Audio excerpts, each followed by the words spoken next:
On termine les Echot aujourd'hui, les Echot de Shavuot, Baruch Hashem.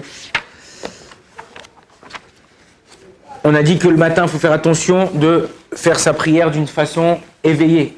Faire attention de ne pas perdre son temps, pas attention de ne pas s'endormir. Je vous ai dit, moi, ce que je fais en général, c'est que le matin, quand ça arrive la tefila, quand je reviens du mikvé à Shavuot, le mikvé de Shavuot, il est très important, c'est là la vraie connexion avec Hachem pour recevoir la Torah. L'histoire revient sur elle-même, on a reçu la Torah, on la reçoit ce jour-là. Ce serait dommage de dormir après toute une nuit et que quand c'est les Aseret Adibrot, les 10 commandements, bam, tu flanches et tu dors. Donc ce que je fais en général, je mets un stender, ok? T'as pas de stender, t'as pas de pupitre. En général, même quand je suis au collège, des fois quand je prie, le pupitre, il est comme ça, ok? Donc tu mets ton livre sur le pupitre. Ce que je fais, je le retourne comme ça, je le mais de haut et je mets mon livre dessus pour justement me permettre de pouvoir lire debout, sinon après c'est pas grave d'avoir la tête comme ça trop penchée. Ou tu prends le livre, si c'est pas un livre qui est lourd, tu le prends dans ta main et tu lis. Et il dit comme ça les Chachamim que si une personne a fait attention le jour de Shavuot d'écouter la Kriyat Torah le matin, Akadosh Baruch Hu, il fait comme si comme s'il avait été s'était tenu devant le mont Sinaï le jour de Shavuot, le jour de Matan Torah. On avait parlé, je ne sais pas si on avait dit par rapport aux communautés qui se lèvent pas. D'après la halacha Bémet, on ne se lève pas. Il y a une Gemara dans Masechet Brachot Daf Yud Bet qui nous dit que Bémet, on aurait dû lire les 10 commandements tous les jours, mais on ne les lit pas. On peut les lire tout seul, mais pas en tzibour. Pourquoi? Pour pas justement enlever aux yeux des gens que les 10 commandements, c'est la partie la plus importante de la Torah. Toute la Torah, comme je vous ai dit, elle est importante. Il manque un Yud ou le Lamed de Amalek, ok? La Torah, le Sefer Torah, il est pas soul. Ok, le Sefer Torah, je ne sais pas combien de fois on m'a appelé ici à la synagogue, ici à Ramoth, chez l'Israélien. Il y avait des problèmes de lettres. Alors tu viens, tu corriges, comme je suis sofer, tu viens, il faut effacer la lettre. Il faut faire attention quand tu effaces la lettre ou tu corriges quelque chose. Dire les Shem Gdusha de Sefer Torah. Si tu dis pas les Shem Gdusha de Sefer Torah et tu sais pas où tu as corrigé tout, le Sefer Torah il devient pas soul. Parce que tu n'as pas corrigé l'Ishma, tu as écrit un nom qui est pas. Donc il faut faire attention. Le Sefer Torah c'est quelque chose de kadosh, medouyak, de précis. On ne se lève pas pendant les 10 commandements. Tu es dans une communauté, ils se lèvent, tu te lèves avant tout le monde. Tu te lèves au début de la criage jusqu'à la fin, comme pour pas montrer que tu te lèves pour les 10 commandements spécialement. On avait posé la question au Rambam, et tout ça, encore une fois, pour enlever aux yeux des épicures, comme ça on dit en français, qui pensent que c'est ça le plus important. Et même, à combien dire, quand les Juifs ils disent « je te jure sur la Torah, la vie de... » Ouais. Il faut savoir que faut faire attention, c'est grave de faire ça. Ok, dans le Shulchan Aruch, dans Siman, Shin, Dalet, dans Yoredea qui parle des Nedarim, là-bas, il dit l'importance de faire attention à ce qu'on sort de sa bouche, parce que des fois c'est un Neder et ça t'oblige à faire certaines choses. Et une personne qui ne tient pas son Neder, il est en idouille, il est mis en quarantaine par Akadosh Baruch Hu, tout ça, donc il faut faire très très très attention. Même les gens qui disent « ouais, moi la Torah, je crois les 10 commandements, tout le reste, le truc, ça c'est interdit, ça s'appelle épicurien, apikoros. Ok, faire attention, alors je dis ça pas pour vous faire peur, la Torah c'est une entité. On a 613 mitzvot, plus 7 mitzvot des Rabbanan, on croit en tout. Alors on a du mal à faire, tout ça tu peux avoir du mal à faire, je peux comprendre, tu as du mal à faire Shabbat, tu as du mal à manger cachère, tu as du mal à... Ok, mais ça c'est ton Yetzirah, c'est pas que tu crois pas. Maintenant... Et les gens disent, ouais, moi je crois, comme je vous ai dit une fois, ouais, moi je crois que en 10 commandements. Tu fais Shabbat, non? Tu respectes ton père et ta mère? Non. Alors c'est ça les 10 commandements. Les 10 commandements, c'est écrit dans ça, c'est Alvaï. Et espérons que chaque personne d'entre nous, il respecte que les 10 commandements. Ça veut dire qu'il ne croit pas au reste. Quelqu'un qui respecte les 10 commandements, pour moi, c'est Baba Salé. Pourquoi? Parce que ne pas te tromper ta femme, ne pas aller avec la femme de ton copain, ne pas voler, ne pas tuer, respecter Shabbat, croire en un seul Dieu, ne pas blasphémer Akadosh Baruch Hu. Tout ça, c'est les 10 commandements. Donc, toi, tu arrives à faire ça, tu arrives à être chômeur, garder sur ça, et tu as gagné ton Olam Haba. On continue, donc faire attention. Si tu es dans une communauté esclave, tu dis pas non, moi je reste assis, tout ça. Il faut faire attention de ne pas faire des choses différentes. Tu ne peux pas aller dans la communauté où tu es. Bon, une fois, j'étais ici à la communauté ici des Israéliens, et j'ai invité quelqu'un qui est un peu illuminé pour Shabbat. Il m'a dit, je lui ai dit, bon alors ce soir viens prier avec moi, normalement il prie dans une synagogue, comme ça, après la tefila, on rentre à la maison. Il m'a dit, ok, il n'y a pas de problème. Il m'a dit, je peux venir ranger là-bas? Tu viens comme tu veux, c'est ton problème. Mais non, je pensais qu'il plaisantait. Il est venu à la synagogue vendredi soir, ranger là-bas. Tout le monde le regardait, tout le monde. Moi aussi, j'étais choqué, mais bon, je savais, je connaissais l'énergumène. Donc, j'ai compris que tu veux te mettre chez toi, à la maison, ranger là-bas, avec la capuche et tout, faire le baba salé, ou baba barouk, ou baba truc. Vas-y, fais-le. Mais t'as pas le droit, c'est une halakha, l'otit godedou, de n'a pas le droit d'être différent des autres. Parce que tu veux faire un style, tu veux faire un machin, tout ça. Tu dois, dans l'endroit où tu es, faire selon le minag. Alors je dis pas, tu vas à Las Vegas, tu fais selon le minag. Ok, on va pas te reconnaître après. Ok, mais je te parle, par exemple, tu es dans une communauté, ils se lèvent pendant les 10 commandements. Alors toi, tu te lèves en même, tu demandes avant le truc, tu te lèves en même temps qu'eux, ou tu te lèves, enfin, au début de la Kriyat Torah, comme ça c'est pas mourgage, ça se sent pas. Et puis, tu as fait comme tout le monde. Mais les khatrila dans les communautés en général, on ne se lève pas. Un minag qu'on fait à Shavuot, c'est de mettre des fleurs, des arbres, enfin des branches autour du Echal. On les met, on décore la synagogue sur la Théba, tout ça. Pourquoi? Pour quelle raison? Chaque chose qu'on fait, il y a une raison. Parce qu'on dit qu'Akadosh Baruch Hu, quand il parlait, le mont Sinaï s'enfleurit. Plus il donnait les 10 commandements, enfin chaque commandement, plus le mont Sinaï il devenait fleuri. Il devenait fleuri. Il devait comme ça s'accompagner. Il y a un pasouk, Sif total Shoshanim, notre faute mort ouvert. Ça veut dire qu'en vérité, à chaque fois qu'avec la bouche, ses lèvres, il parlait, ça créait une odeur et ça créait des fleurs autour du mont Sinaï. Et aussi, la deuxième raison, c'est parce que à Shavuot, c'est ce qu'on appelle Atzeret, on a dit dans le début de Masechet Rosh Hashanah, Arba Rosh Hashanim Hem. Il y a 4 Rosh Hashanah dans l'année. Un des Rosh Hashanah, c'est Shavuot, c'est Rosh Hashanah à la période. On est jugé sur les fruits qui vont sortir des arbres. Donc qu'est-ce qu'on fait? On met l'arbre, enfin on met ce qui représente l'arbre, ok, dans la Beth Knesset. Il y a une siba, on l'avait donné, il y avait une raison, on l'avait donné à Toubishvat. Pourquoi à Toubishvat? C'est Rosh Hashanah à la Ilanot, et on apporte des fruits, et à Shavuot, c'est Rosh Hashanah à la Pérot, et on apporte des arbres. Ok, il y a une raison, ça, on avait dans la raison.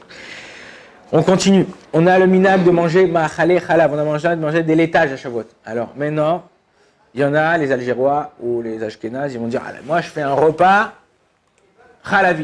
Il faut savoir que dans le Shulchan Aruch, il y a écrit que En Simchat Yom Tov, Shabbat ve Yom Tov, et là, Bebassar ve Yain.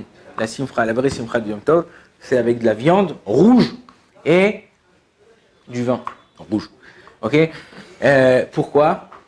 Parce que c'est quelque chose qui, déjà, ouvre le cœur, c'est quelque chose qui rassasie. Alors je dis pas que tu vas dire, moi quand je mange des raviolis au fromage, je suis rassasié. D'accord, ok, j'ai pas dit le contraire, mais c'est ça. Si tu viens par exemple un jour, t'invites chez toi à la maison le grand rabbin d'Israël, tu vas pas lui faire des raviolis au fromage, mon frère. Ok, ou si t'invites le président des États-Unis, tu vas pas lui faire un camembert aux noix de pécan. Ok. Il y a des choses que. Alors, je dis pas. Qu'est-ce qu'on fait en général?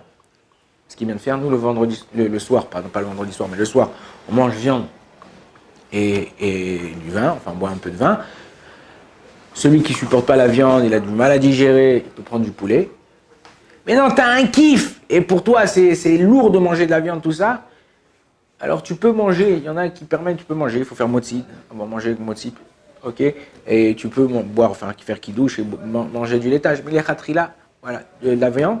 Pareil, quand on revient de la veillée en général, on revient, c'est une heure qui est pas trop tard, pas trop tôt. La famille elle se réveille, ils font leur brachot, tout ça, on dresse la table, on fait un petit déjeuner chalavi. On fait un petit déjeuner chalavi, gâteau au fromage, yaourt, tartine, ce qui veut, machin, tout ça, un truc comme ça pour marquer le coup, et on va expliquer pourquoi. Et après, on va se reposer, puisqu'on a réveillé toute la nuit, on va se reposer, et après, on fait le repas du midi, pareil, Bassar Bechalav, essaye de ne pas perdre son temps le jour de Shavuot, étudier. T'es fatigué, tu vas dormir, t'es pas fatigué, arrête de perdre ton temps à parler à chose, la même chose pour la veillée. Vous n'êtes pas réveillé toute la nuit, il est écrit comme ça, celui qui parle, c'est comme si il dormait. Donc si tu es venu à la veillée pour parler, va dormir. C'est dommage, tu es en train de perdre ça et ça, tu perds ton limoud et tu perds ça. Pourquoi on mange du laitage? Parce qu'on a reçu la Torah. Et quand on a reçu la Torah, Kadosh Baruch Hu nous a donné les lois de cache-route. Les lois de cache-route, de faire attention à la shrita, pas mélanger le lait et la viande, tout ça. Donc tous leurs ustensiles, ce qu'ils avaient, c'était taref. Enfin, taref, puisque maintenant ils avaient reçu la Torah, donc ils étaient obligés de respecter. Donc ce qu'ils ont fait, la chose la plus facile à pouvoir utiliser, c'est prendre des choses laitage, il n'y a pas, tu traites la vache, tu prends le fromage et c'est rien, en général, c'est pas mélangé avec quoi que ce soit. Voilà, et tu prends et tu manges, et donc c'était la chose la plus facile. Deuxième chose, parce que la Torah, elle est comparée aussi au lait, au miel.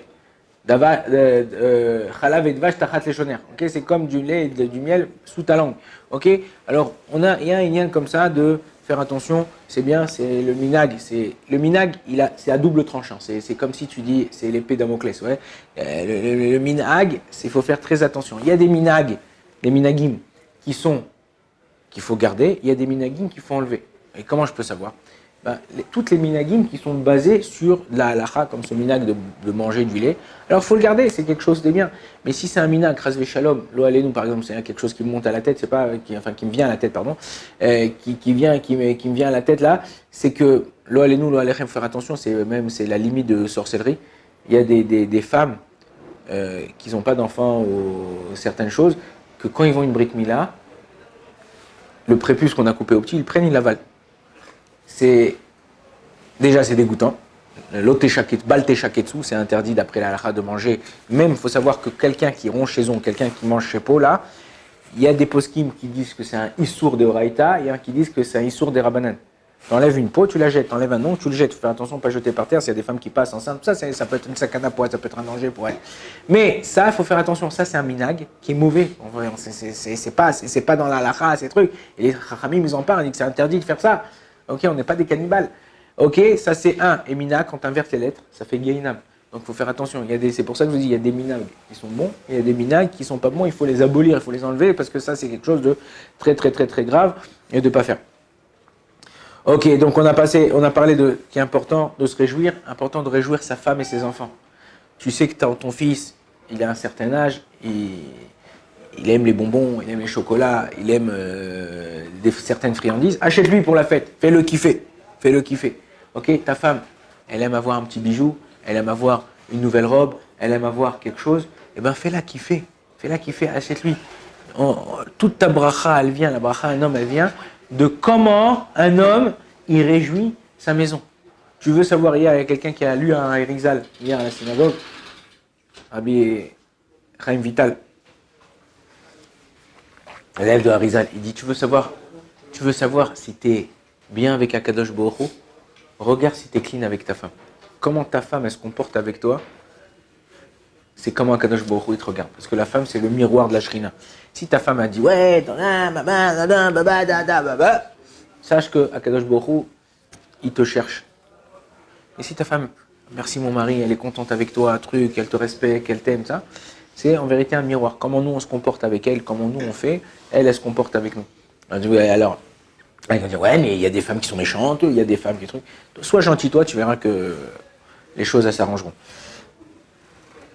Donc, faire attention, donc, ce qu'on mange, ce qu'on achète pour la fête, il y a écrit tout ce qu'on dépense, comme ça, la Gemara dans ma secrète Rosh Hashanah, elle dit, mitishri, et la parnassa d'un homme, elle est fixée de tishri à tishri. Chutz mitishri. Ça veut dire quoi, de tishri à tishri, chutz mitishri? Ça veut dire de tishri à tishri. Tishri, c'est taf, Talmud Torah, shin, Shabbat, resh, Rosh Chodesh, Yud, Yamim Tovim. C'est-à-dire tout ce que tu dépenses pour ça, c'est pas dans le compte de ce qu'Akadosh Baruch Hu, il t'a fixé pour ta parnassa. Il t'a fixé que cette année, tu vas aller gagner un chiffre d'affaires ou une paye, enfin, gagner dans ta poche 500 000 euros.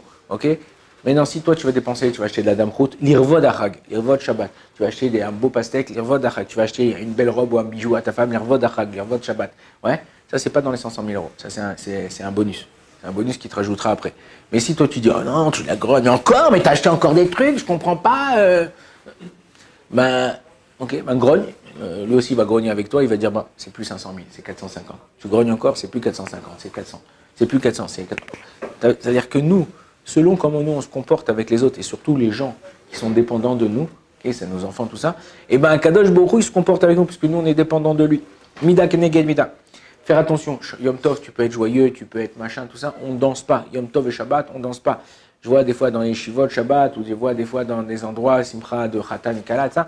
Tu peux chanter, tu peux faire une ronde, mais on ne danse pas. Danser, c'est lever les deux pieds. On ne danse pas. Shema, Itaken, Klishir. C'est maintenant où les gens, par exemple, ça aussi, très important.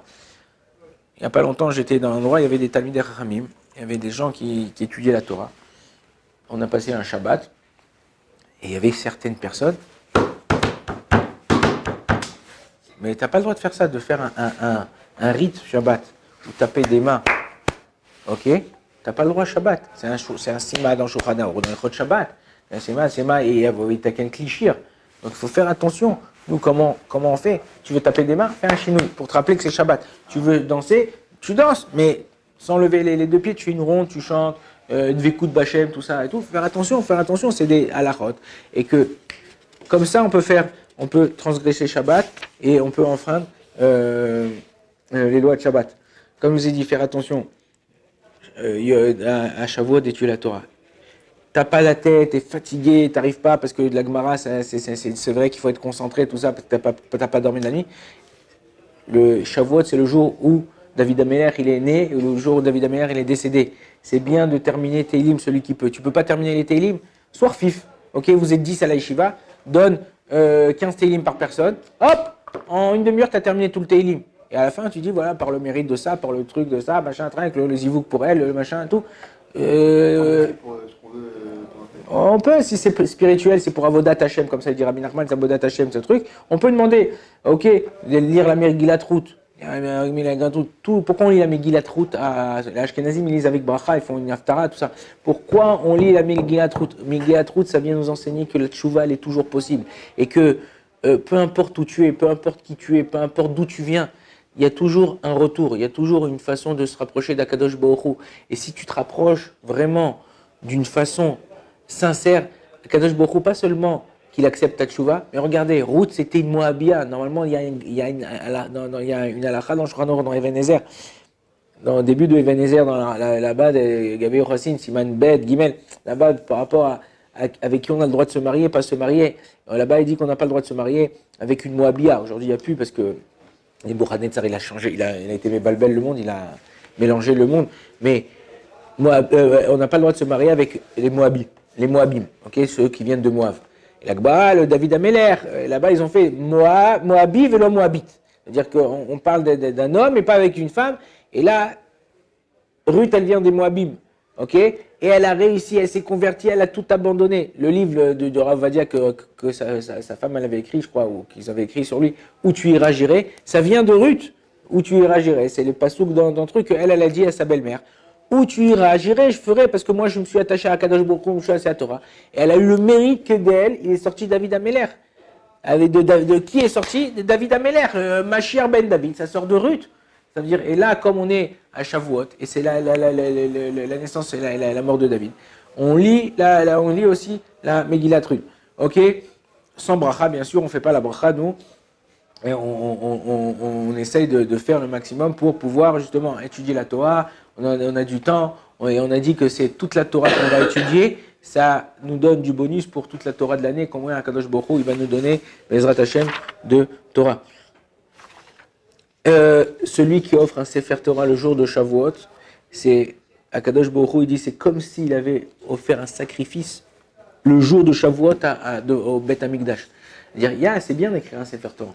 Sefer Torah, c'est bien, on écrit pour les Louis Nishmat quelqu'un, en l'honneur de quelqu'un, pour quelque chose. Mais quand tu as fait un Sefer Torah le jour où on a reçu les Aseret Adibrot, et toi tu fais rentrer un Sefer Torah, même s'il n'y a pas de musique, il n'y a pas de machin, tu fais rentrer, là, c'est la seule fois où, par exemple à Simchat Torah, où Bémet, là, il n'y a pas le problème de danser ou quoi, parce que là c'est vraiment Simchat Torah. Simchat Torah, c'est quelque chose qui est une autre dimension. Donc quelqu'un qui a les moyens ou qui peut, alors c'est vrai qu'aujourd'hui le Rav Vadia, il a écrit une tchouva dans Yabi Omer, qui disent qu'aujourd'hui, c'est quoi un Sefer Torah? Sefer Torah, c'est pas forcément un Sefer Torah. Des fois, tu vois dans des synagogues, il y a quelqu'un qui m'a dit hier qu'ils vont offrir un Sefer Torah cette semaine, dans une synagogue à Arnof. Mais c'est une toute petite synagogue. Dans la synagogue, il y a 20 Sefer Torah et 15 personnes qui prient. Donc il y a plus qu'un Sefer Torah par personne. C'est bien, mais un Sefer Torah, c'est pas pour être mis dans le Echal. Un Sefer Torah, c'est pour pouvoir être étudié, c'est pour pouvoir apprendre. Vaut mieux donner à quelqu'un, voilà, c'est un ami qui a sorti un petit livre sur les mazalot, machin. Vaut mieux donner à quelqu'un 100, 200, 400, 500 shekels. Tu dis, voilà, je sais que tu vas sortir un livre, tiens, sors-le. Et ça, tu as une part de toutes les personnes qui vont lire, et tant que le Sefer il sera là. Sefer Torah, c'est la même chose, ok? Donc ça, c'est important. Au niveau de Isrouchag, le lendemain de la fête Bezrat Hashem, Isrouchag, il faut faire attention parce qu'il y a de la Gdusha encore.